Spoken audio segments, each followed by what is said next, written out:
انفروا خفافا وثقالا وجاهدوا بأموالكم وأنفسكم في سبيل الله ذلكم خير لكم إن كنتم تعلمون۔ مسلمانوں نکل کھڑے ہو جاؤ، ہلکے پھلکے ہو تو بھی اور بھاری بھرکم ہو تو بھی، اللہ کی راہ میں اپنے مال و جان سے جہاد کرو، یہی تمہارے لیے بہتر ہے اگر تم میں علم ہو۔ سامعین، اب اس آیت کی تفسیر سماعت کیجیے۔ ہلکے یا بھاری ہر حال میں اللہ کی راہ میں نکلو۔ کہتے ہیں کہ سورہ براءہ میں یہی آیت پہلے اتری، جیسا کہ تفسیر ابن جریر طبری میں یہ بات مذکور ہے۔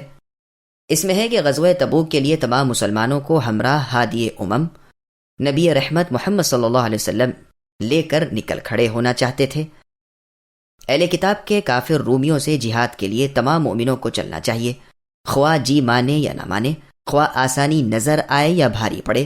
ذکر ہو رہا تھا کہ کوئی بڑھاپے کا، کوئی بیماری کا عذر کر دے گا، تو یہ آیت اتری۔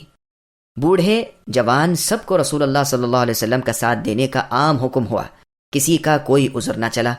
ابو طلحہ رضی اللہ عنہ نے اس آیت کی یہی تفسیر کی اور اس حکم کی تعمیل میں سرزمین شام میں چلے گئے اور نصرانیوں سے جہاد کرتے ہی رہے، یہاں تک کہ جان بخش کو جان سونپی، یعنی اللہ کی راہ میں بالآخر شہید ہو گئے۔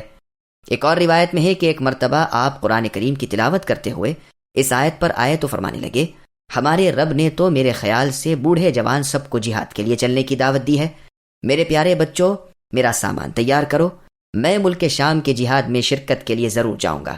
بچوں نے کہا، ابا، رسول اللہ کی حیات تک آپ نے رسول اللہ کی ماتحتی میں کفار و مشرکین سے جہاد کر لیا ہے، خلافت صدیقی میں آپ مجاہدین کے ساتھ رہے، خلافت فاروقی کے آپ مجاہد مشہور ہیں، اب آپ کی عمر جہاد کی نہیں رہی، آپ گھر پر آرام کیجئے، ہم لوگ آپ کی طرف سے میدان جہاد میں نکلتے ہیں اور اپنی تلواروں کے جوہر دکھاتے ہیں۔ لیکن ابو طلحہ رضی اللہ عنہ نہ مانے اور اسی وقت گھر سے روانہ ہو گئے، سمندر پار جانے کے لیے کشتی لی اور چلے، ہنوز منزل مقصود سے کئی دن کی راہ پر تھے، جو 20 سمندر میں آپ کی موت آ گئی۔ 9 دن تک کشتی چلتی رہی، لیکن کوئی جزیرہ یا ٹاپو نظر نہ آیا کہ وہاں آپ کو دفنایا جاتا۔ 9 دن کے بعد خشکی پر اترے اور آپ کو سپرد لحد کیا، اب تک نعش مبارک جوں کی توں تھی۔ یہ روایت مستدرک حاکم کی ہے۔ اور بھی بہت سے بزرگوں سے خفافاً و ثقالاً کی تفسیر جوان اور بوڑھے مروی ہے۔ الغرض جوان ہو، بوڑھے ہوں، امیر ہو، فارغ ہوں، مشغول ہوں، خوشحال ہوں یا تنگ دل ہوں، بھاری ہوں یا ہلکے ہوں، حاجت مند ہوں، کاریگر ہوں، آسانی والے ہوں، سختی والے ہوں، پیشاور ہوں یا تجارتی ہوں، قوی ہوں یا کمزور، جس حالت میں بھی ہوں بلا عذر کھڑے ہو جائیں اور اللہ کی راہ کے لیے جہاد کے لیے چل پڑیں۔ اس مسئلے کی تفصیل کے طور پر امام ابو عمرو اوزاعی رحمہ اللہ کا قول ہے کہ جب اندرون روم پر حملہ ہو تو مسلمان ہلکے پھلکے اور سوار چلیں، اور جب ان بندوں کے کناروں پر حملہ ہو تو ہلکے بوجھل سوار پیدل ہر طرح نکل کھڑے ہو جائیں۔ بعض حضرات کا قول ہے کہ آیت فلولا نفر سے یہ حکم منسوخ ہے، اس پر ہم پوری روشنی ڈالیں گے انشاءاللہ۔ مروی ہے کہ ایک بھاری بدن کے بڑے شخص نے آپ سے اپنا حال ظاہر کر کے اجازت چاہی، لیکن آپ نے انکار کر دیا اور یہ آیت اتری، لیکن یہ حکم صحابہ رضی اللہ عنہ پر سخت گزرا۔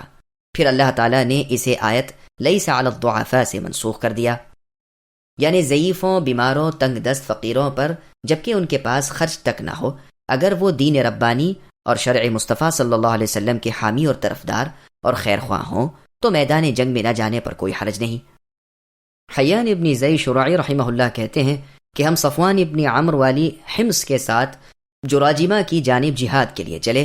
میں نے دمشق کے ایک بزرگ عمر رسیدہ کو دیکھا کہ حملہ کرنے والوں کے ساتھ اپنے اونٹ پر سوار وہ بھی آ رہے ہیں، ان کی بھویں ان کی آنکھوں پر پڑ رہی ہیں، شیخ فانی ہو چکے ہیں، یعنی عمر کے آخری حصے کو پہنچ چکے ہیں۔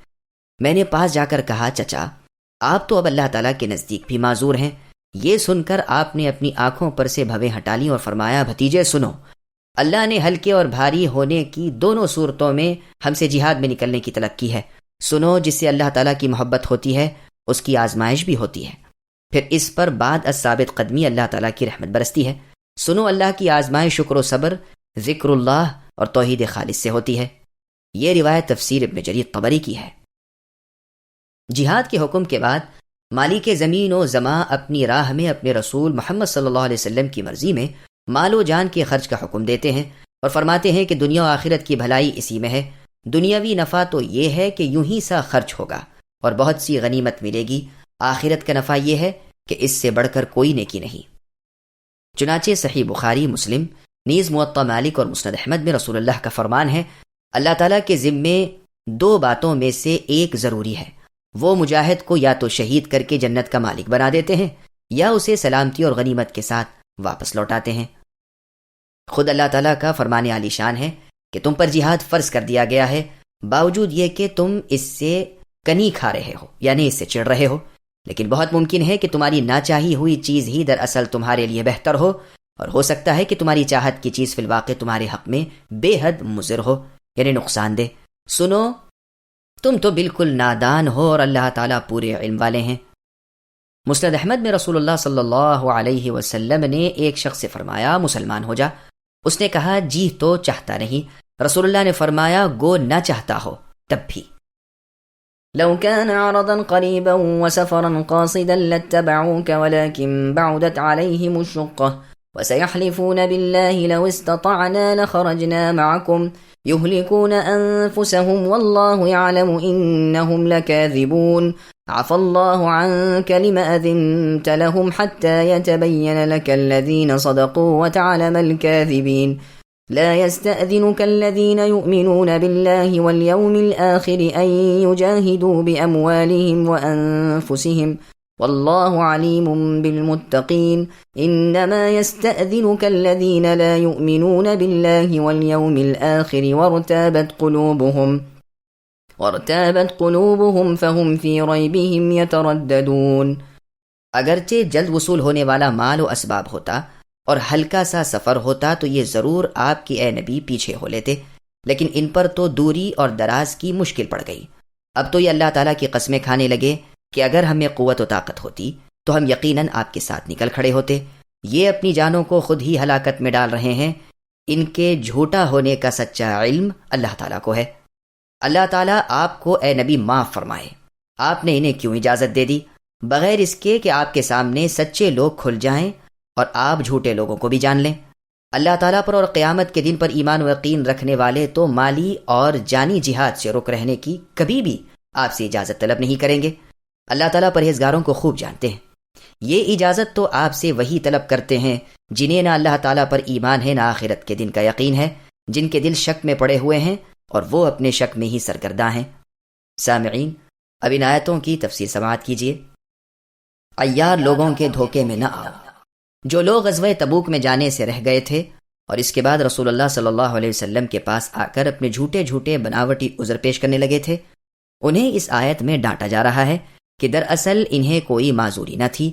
اگر کوئی آسان غنیمت اور قریب کا سفر ہوتا تو یہ لالچی ساتھ ہو لیتے، لیکن شام تک کے لمبے سفر نے ان کے گھٹنے توڑ دیے، اس مشقت کے خیال نے ان کے ایمان جھنجھوڑ کر رکھ دیے۔ اب یہ آ کر جھوٹی قسمیں کھا کر اللہ تعالیٰ کے رسول محمد صلی اللہ علیہ وسلم کو دھوکے دے رہے ہیں کہ اگر کوئی عذر نہ ہوتا تو بھلا ہم شرف ہم رکابی چھوڑنے والے تھے، ہم تو جان و دل سے آپ کے قدموں میں حاضر ہو جاتے۔ اللہ تعالیٰ فرماتے ہیں کہ ان کے جھوٹ کا مجھے علم ہے، انہوں نے تو اپنے تئیں غارت کر دیا۔ سچے مسلمان حیلے بہانے نہیں بناتے۔ سبحان اللہ، اللہ تعالیٰ کی اپنے محبوب سے کیسی پیار بھری باتیں ہو رہی ہیں۔ سخت بات کے سنانے سے پہلے ہی معافی کا اعلان سنایا جا رہا ہے، اس کے بعد رخصت دینے کا عہد بھی سورہ نور میں سونپ دیا جاتا ہے۔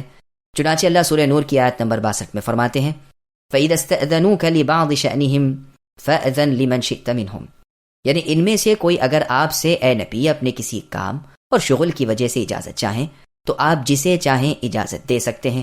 یہ آیت ان کے بارے میں اتری ہے جن لوگوں نے آپس میں طے کر لیا تھا کہ رسول اللہ صلی اللہ علیہ وسلم سے اجازت طلبی تو کریں، اگر اجازت ہو جائے تو اور اچھا، اور اگر اجازت نہ بھی دیں تاہم ہم اس غزوے میں جائیں گے تو نہیں۔